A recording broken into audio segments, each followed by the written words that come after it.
the same way every time I wear my best mask. Hey guys, it's Cauliflower. Welcome back to my channel. I don't know why I just did that with the clapping. I was like, welcome back to my channel. How are you guys doing today? I hope you're doing well. I'm doing a get ready with me today, if you haven't seen from the title, because I have a couple of things that I got from Ulta and I have not tried them out yet. And I was figuring that I could kill two birds with one stone by trying some new things and also having a little bit of a chit chat or what have you, just about, anything that comes to mind. So I know that it's been quite a bit since I've done one of these. So if it's my usual, then you're just going to have to follow along with whatever I do. I don't do this because I want you guys to follow the actual makeup look I'm making or creating or what have you. It's just because it's for fun and maybe a little bit of new awareness on some of these products that maybe have been out for a while. Who the heck knows? But anyway, we're going to get started right now. All right. First of all, I'm not going to be doing foundation or my eyebrows because I already have foundation on my face and the eyebrows are done as well. So what I'm going to get into is a couple of the face products that I did pick up from Ulta. So the first, only me, because, you know, I'm all about nostalgia and I'm all about just, you know, I don't know, anything cutesy and packaging wise. So I've got a couple of these Wet n Wild products. This is from the Saved by the Bell line, I guess. Yeah. Was never a big Saved by the Bell fan, ever. Like, it kind of annoyed me.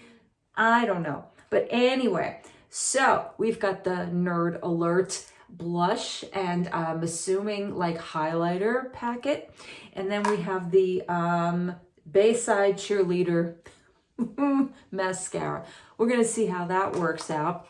And then I was watching Taupe recently. I know there's a name to be thrown out there.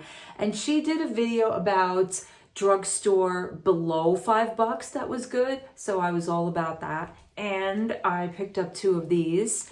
These are the Essence palettes. We have Taupe It Up and Coral Me Maybe. And believe me, I didn't get this for the name. I got it for the actual colors. And I think Tati used this in her video, which she did such a beautiful look with hers. Don't expect that here because I am not Tati nor as talented as Tati. Why? Why do they put this plastic all over the place? But this is what the colors are.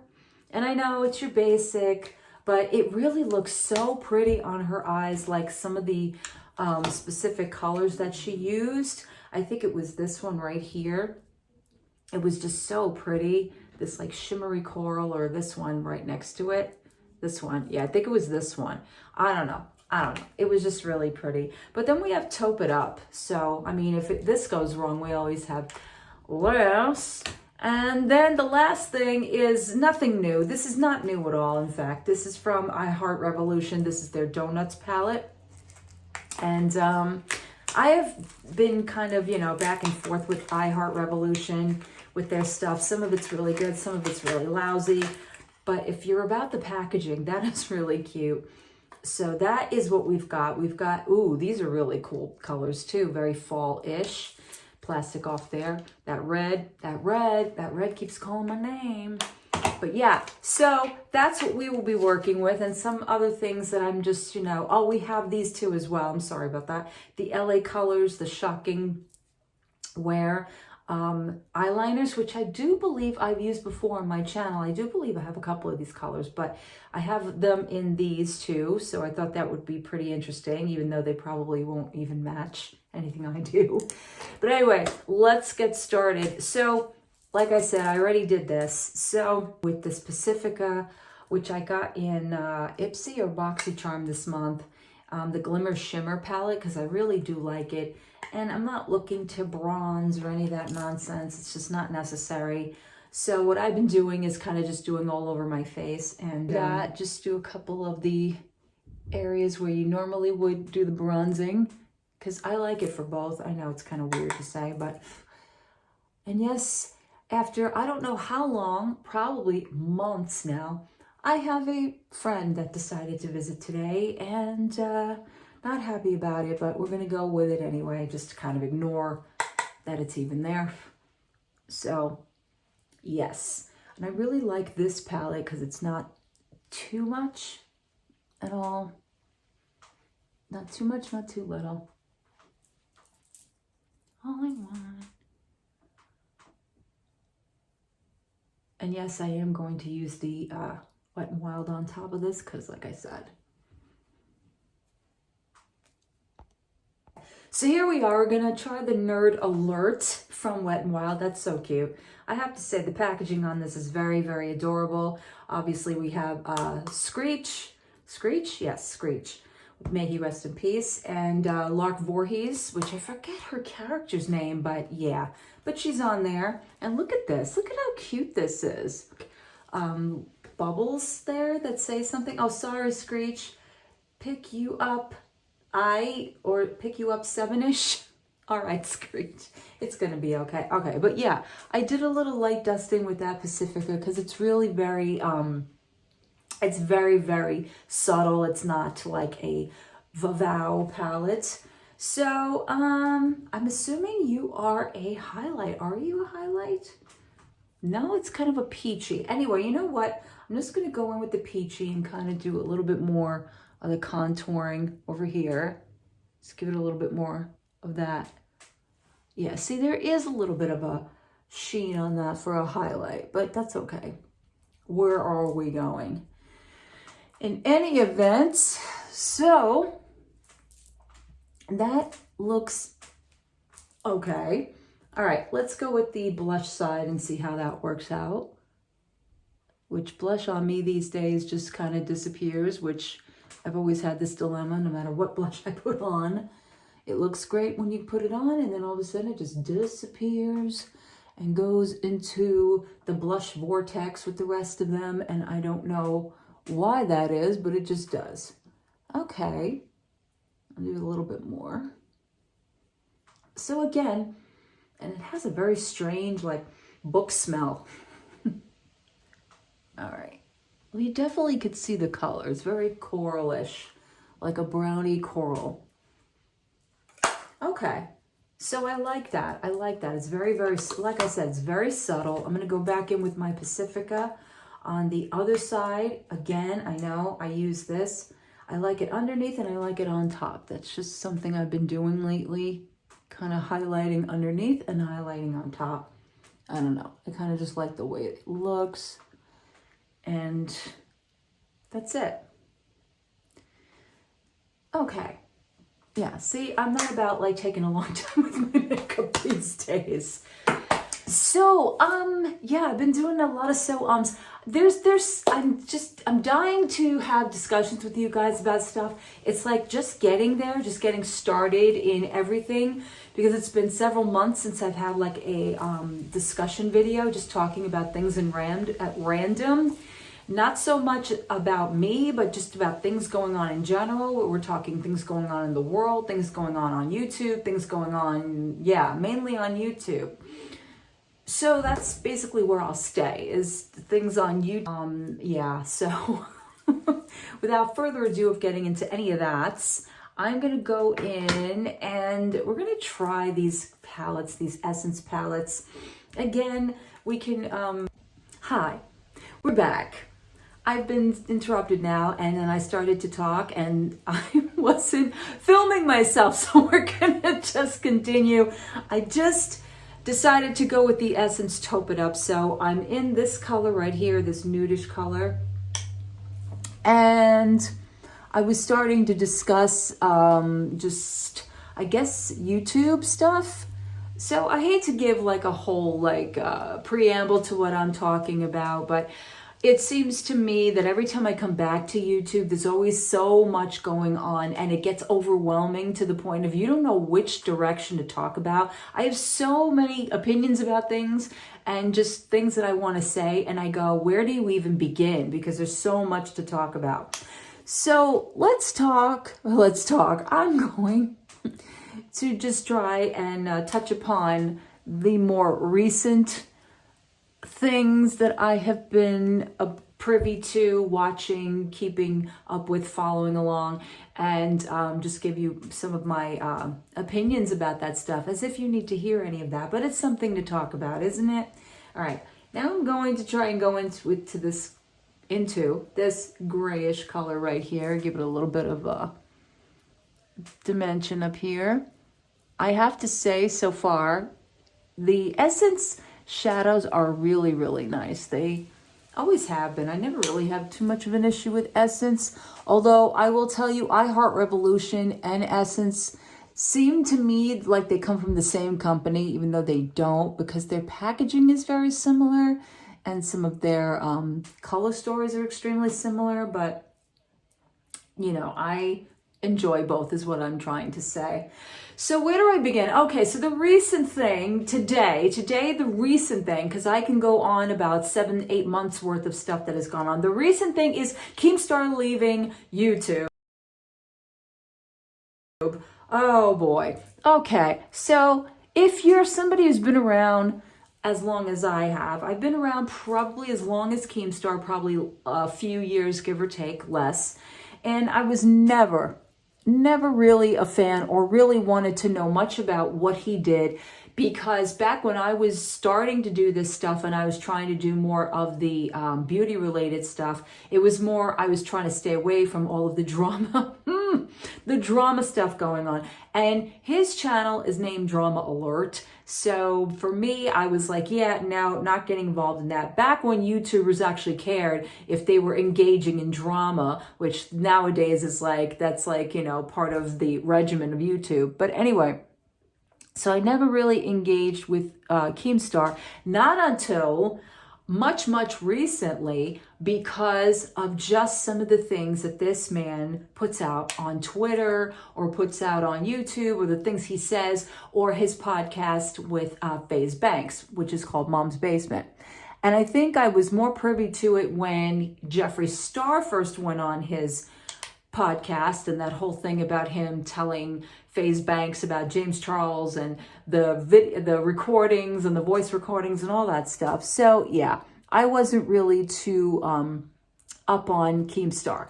But since I also am a fan and I do follow the H3 podcast, I do know of Keemstar's disdain towards Ethan Klein, which quite frankly is so freaking childish and so freaking stupid. But you know what? This is the state of YouTube. There's always people that don't like other people and what have you. Okay, so I just did that just to kind of like lightly line underneath, and it really did a nice job of that. Give it more of a smoky look. So I'm just going to continue on with this. I'm going to go in with this darker color right here and go into the corner and kind of just smoke this out a little bit. So getting back to the whole H3. Ethan Klein and Keemstar obviously have no love for each other. And nowadays, Keemstar seems to be attacking Def Noodles, which, if you're anybody who knows anybody, Def Noodles is like, he's up there. He's really up there. He's like basically the new Philip DeFranco. I mean, I obviously follow him very closely. I enjoy his content. I think he's so much better now that he dropped the Minecraft gimmick. And he's just doing his own commentary, which I find very enjoyable and very palpable, because you can take a lot more from just watching him than having to go through all of these videos and all of these people and try to follow everything that's going along. So of course, Keemstar, you know, has to be threatened by that, because let's face it, he's not what he is. He's not what he thinks he is. I don't know what Keemstar thinks he is, but Keemstar seems to think he's not a drama channel or a commentary channel. I don't know what he thinks he is, but quite frankly, he's a drama channel, just like the name of his channel. So now he's on Twitter, and one more time, as he's done previously in his career, talks about retiring. It's been 14 years and I'm retiring. It's time for me to go, blah, blah, blah. Give you more information and why I'm doing this. As if we care. It's like, if you're going to retire, dude, you know what? Some of us just don't say anything. We just go. We just kind of just disappear, or we do our own thing until we feel motivated, or we feel that it's a obligation to, you know, of course, if you have that kind of a following like he does, he's got like 5 million plus, you have a responsibility to tell your fans. I get all that. But when you're constantly clickbaiting that you're going to retire and that, you know, there's a reason behind this decision, this sudden decision, as if you've never done it before. Like, okay, Keem, I mean, whose intelligence are you trying to trick? Because we're not stupid people. And again, like I said, I am not a Keemstar fan. So Def Noodles was... Def Noodles actually posted today, if you go to his channel, about the video that Keemstar uploaded talking about his retirement. And all it is just him belly aching for 15 minutes about how people don't watch him and how basically you can't get away with the shit that you used to be able to say, and you can't troll people, and you can't, it's so pathetic. The man is all right, listen, I can't say anything because I'm way older than he is, but he's got more of a following, as I've said. He's about 40 now. He's going to be 40. So he's going to make his finish or his end of his career in March when he turns 40. And it's like, dude, no offense, but I don't think anyone really is going to care that you want to leave, because you love to mix it up and make things so much more worse when you're involved. I mentioned Jeffree Star with the whole Mom's Basement podcast, which Jeffree went on his own accord, so we're not even going to go there. But then we had the whole Trisha Paytas thing, and don't even get me started on her, because I can go on for video after video about what I think about Trisha Paytas. But let's keep it to her going on Keemstar's podcast, because she has to make some sort of declaration about how, oh, you can go on anybody's podcast. It's a discussion, and we're having a discussion, and I have things to say about, you know, his recent dating a younger person, and which, by the way, she said nothing about. Had this falling out because he did this whole 40-minute like hit piece on me of all of this, like he brought up stuff on me calling Gila like the C word and stuff, like stuff that we got past. I was like, damn, he's really being like evil now. So I've seen both sides, so it really does suck. Said nothing about. But anyway, so we have that. And then we have 5 minutes later, after Trisha is basically like nicely booted off, we have Gabby Hanna on. You couldn't be more of a pot stirring shit stir than shit, basically. And I don't understand people like that, because I get that they're trying to garner in all the views and all this, but in the real world, the reality of it all, it's so childish, it's so dumb. People don't really care. It's like the Gabby Hanna fans will be watching because it's Gabby, but at the same time, there's not really anything different happening. It's just the what ifs. So Keemstar was trying to do the what ifs, I get Gabby and Trisha on the same show, which didn't happen. So basically what I'm saying is all his attempts to be relevant fail. So there's that. So that's what I'm saying. It's like, you know, you're trying to be relevant in an area where people are so tired of drama and the cattiness between Gabby, Trisha, you know, all of the bad, terrible things that this girl has done to other people. And now you're basically like, oh, we're her friend, and, you know, she doesn't deserve all the backlash she gets, but you're setting her up for the backlash. So that's what I'm saying. It's like he's a little schemer Keemer, so to speak. So Schemer Keemer made his video complaining about, you know, the algorithms aren't what they used to be. I'm not as popular. Yeah, because you're in now the state of... I'm your host, Killer Keemstar, and I quit. That's right. Yesterday I announced my retirement. It's been almost 14 years. In January, I'll be 14 years that I have been a YouTuber. I started being a YouTuber at age 27, so had a little bit of a late start. And quite frankly, I'm not having fun anymore. Where basically everybody has an issue with everybody else, and everybody's so sensitive about everything. You're in the wrong area, my friend. So unless you're looking to garner towards the older people, you know, that give a crap about this kind of stuff, then really a 40-year-old guy walking around with a backwards cap on, with a freaking, you know, V-line beard, trying to be relevant with the younger kids, like hanging out with TikTokers and going to fights and all this other stupidity. Like, seriously, dude, your time has come, And that should be it. You know, we don't really need a real farewell or a goodbye or anything of that nature. Like so many other more credible YouTubers who just leave graciously. They say their goodbyes, or they make their exit gracefully. They don't have to go through this whole, I'm going to do it in 6 months or I'm going to do it in a year. It's just like, dude, if you're going to go, go. Goodbye. See ya. Anyway, so that's my whole take on that. It's like, you know, it's really surpassed what some of us sit back that have been doing this for a long time. It's really surpassed like my tolerance for this kind of thing. Like nowadays, there's so much serious stuff going on and so many things that are getting pulled apart, picked apart. You know, just going back in time and trying to score, you know, like just scour the internet for all the worst possible things you could brand onto somebody for now, or the real things that are offensive and the real things that are causing real issues that people just kind of throw underneath the rug because it's this certain YouTuber or certain celebrity. And it's so upsetting and so disturbing that sometimes somebody like me doesn't even feel comfortable in talking about it, because it's like, oh, well, they're just trying to jump on the bandwagon and sound relevant. And it's like, nah, it's just a human being watching other human beings make stupid fucking mistakes. And that's where it is for me. Anyway, so because I'm tempted, and I know this is like all smoky and stuff, I'm tempted to go in with this gold right here from this palette, and I'm going to try it out and see how it all works out and what it does. See, it gives like a little bit of a reddish tint. Oh, okay. That's nice. At first it was giving like this reddish weird tint. See what I mean? Like right there, you can see like a little red in there.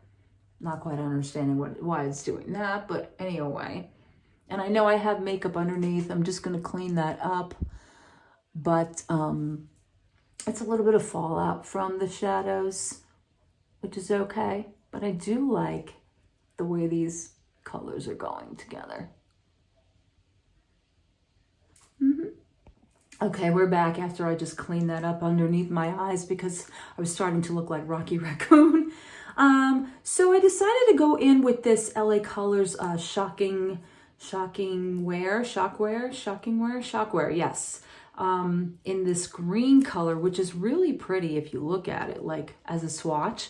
But I went in and I don't really see it. Like I put in a little bit of this, and you don't really see it until maybe, I guess, you pull away, because now I see like a shading of it. It's really pretty. I love the color. I think it's really awesome. I just wish it was a little bit more pigmented where you can like really see the green, but you know, I think it works with this whole look.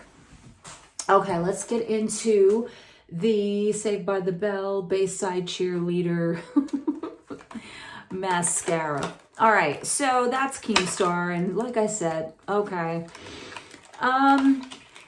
Unpopular opinion. How about that? Unpopular opinion. So recently, a YouTuber has come back to YouTube that everybody was basically saying, please don't ever come back, has canceled him over and over and over again.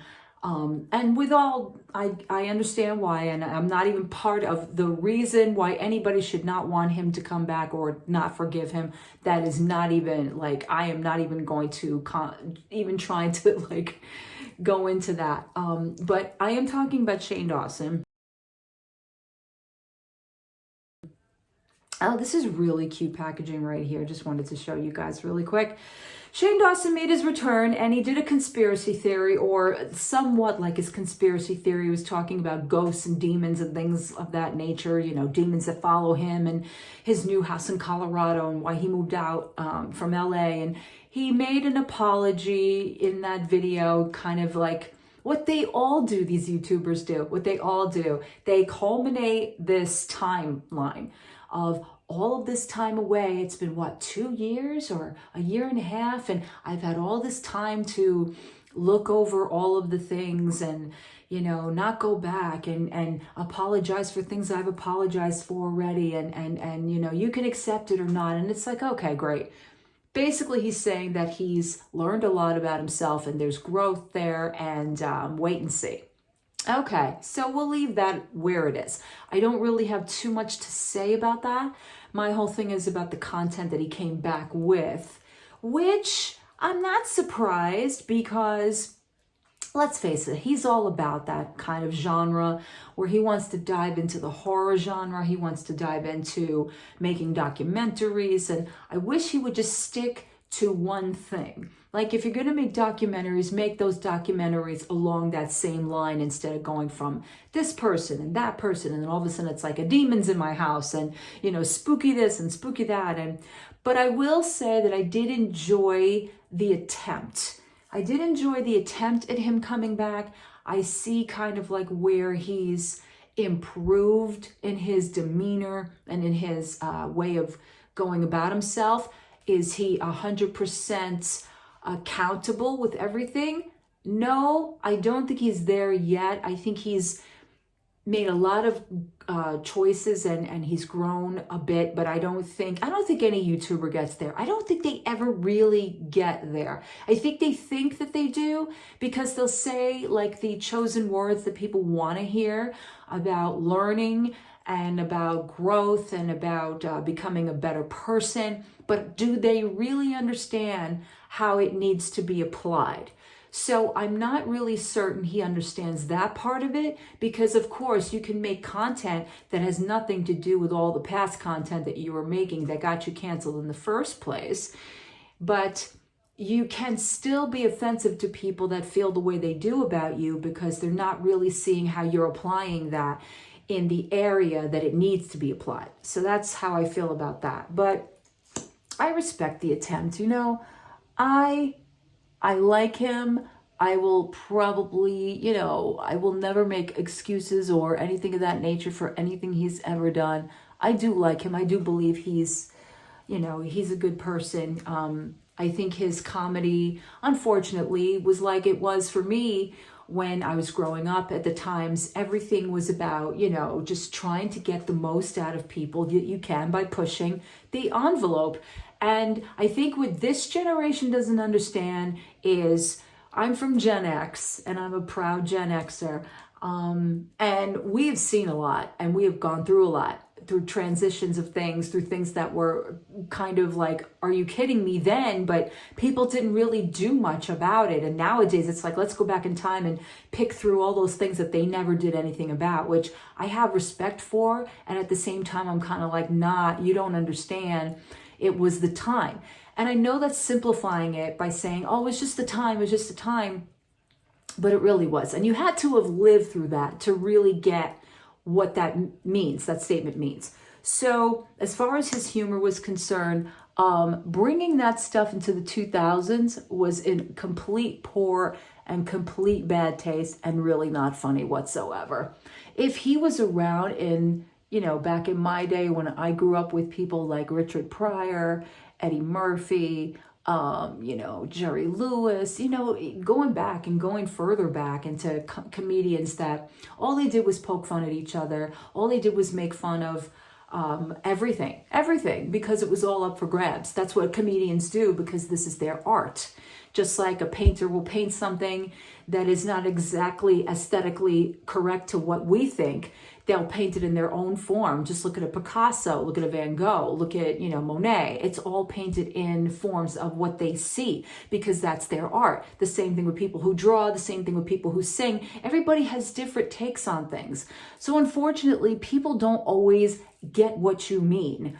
And even if you're doing it just to be funny or to be relevant, which unfortunately, I hate that word nowadays, but that's what people say. And you know what? I really do like this mascara, whatever it is. Of course, it's I'm hoping it's not a limited edition because I really do like this. But in any event, so getting back to relevancy, which I don't like that word. I don't like that word because it's saying like, oh, people are not important if you don't have something to give, or if you don't have some, you know, other people that are validating what you're doing. And it's not, it shouldn't be like that. People should be really able to express themselves in a very healthy way, is how I'm going to put it. Now, the unfortunate thing is that intermeshed with that, we have people that express themselves in negative ways, in trying to push the envelope or try to be the shock rocker or the shock talker. If you guys remember Howard Stern, holy hell, I don't know how he got away with all the things he got away with. And I was offended by him when I was a kid. And he used to be on AM radio before he became really big. It used to be the Howard Stern and Don Imus and all of those people. And these people would push the envelope and make up characters and make fun of all sorts of different things, of disabilities and black people and Chinese people and whatever you want to call it these days. And it was very, very, in my opinion, in poor taste. But again, that's my perception of it, because somebody else could be like, well, he was just making jokes and that's his way of expression. And you know what I'm saying? It's like, it's so weird to go back and forth with this type of conversation where everybody has valid and good points, but I think it's the ideas there, but the execution is just all wrong. It's not about erasing history. It's not about taking it all and saying, this never should have happened, because if it didn't happen, how would you be aware of how bad it was or what it was relating to, or how could you learn about what it was relating to? I think when we try to cancel people, we need to come from the other side too, of saying, where is this coming from? Instead of just looking at going, oh my God, this is offensive. Like, unless you're blatantly hateful, blatantly disrespectful, blatant, okay? In comedy, in entertainment, in music, in all of this, every artist is going to protect what they put out there. So my whole thing is how you look at it. And the other thing is people don't get attention or get big on their own. It takes an audience. It takes people. It takes people looking at what they're putting out there every day as far as content, or watching or buying. You know, in the case of music, if you're purchasing, or in the case of movies, if you're going to the theater, if you're buying this, if you're streaming it, you're still giving into that. So it's kind of hypocritical when I see all of these people that get online and it's about you know, about how wrong this is and wrong that is and woke about this and blah, blah, blah. And again, I am not discussing certain blatant bottom line stuff that should not be made fun of. But let's call a spade here. Some of us were called snowflakes a long time ago, before this even happened, about, you know, just how we feel about our personal, just as a woman, a white woman, a woman with mental illness, a woman, you know, that may not have gotten out of, you know, high school, somebody that dropped out, you got made fun of. All of these things, there's so many elements and so many different layers of things that have been joked about or just picked apart. It's so difficult to live in this day and age and try to explain that to the newer generation, that it's not as cut and dry as you think it is. That live your life and look around you, really look around you. It's not just looking at what's in front of you, it's looking everywhere in that whole panoramic view, and then getting a sense of it and then getting an idea. And it's great that you have opinions, and it's great that you have a voice, and it's great that you want to stand up for something, but really understand what you're talking about before you get yourself that deeply involved to saying this person needs to be completely wiped off the face of the earth, and that's the end of it, and we'll never hear about that again. Because where you remove one person that's doing it, you're going to find somebody else take their place. That's the way it goes. Okay, now that I've been on my whole soapbox here, so honestly, this mascara, I'm just going to go in with one more coating of it, because I like the fact that this is a lengthening and looks like a thickening as well. I mean, it's a little sticky now that it's dried, but I really do like it, and I probably shouldn't have done that because I'm going to get all those little black dots there. All right, so just lipstick, and we are going to be done. And yes, I'm going in with a Kylie color. Imagine. Talk about something that I had a prejudice against, and here I am putting it on my lips. But I really do like the color. See, you don't have to like the person to, you know, appreciate or respect what they do. You don't have to go into a whole, you know, tirade about things. You know, you can just appreciate things for what they are, have respect. And if you don't have anything you know, just anything decent to really lend to a situation that you're against, where you're not trying to really cut another person down, because you're only doing what they're basically guilty of. But you're giving them constructive criticism, that's one thing. But if you're trying to just cut them down as badly as you think they cut people down, you're no better than they are. But anyway, so in that case, this is it for the look. And honestly, I have no qualms about it. I had a lot of fun just putting makeup on again and talking to you guys. I know that it's really like not really relative to any one thing. There's so much. And I think that whole statement I made at the end, it's like it kind of culminates all of it. It's like your Shane Dawsons, your Jeffree Stars, your James Charles, your Gabby Hannas, your Keemstars, your, you know, all of these people, one way or another, have to float through and discover these things on their own and realize what they're giving, what they're putting out there, and what their backlash is going to be, just like any one of us, just like me when I decided to turn on a camera all those years ago and put myself out there. But you know what? I learned a lot along the way, and I'm still working through it and still trying to enjoy it. And there are times I take my breaks and I walk away and I say, you know what? It's not time for me. And, you know, come back when you feel like coming back. That's basically all I have to say about that. Anyway, guys, thank you so much for being here. I hope you enjoyed this video. I will list everything down below that I used today, and I will see you guys in my next video. Bye.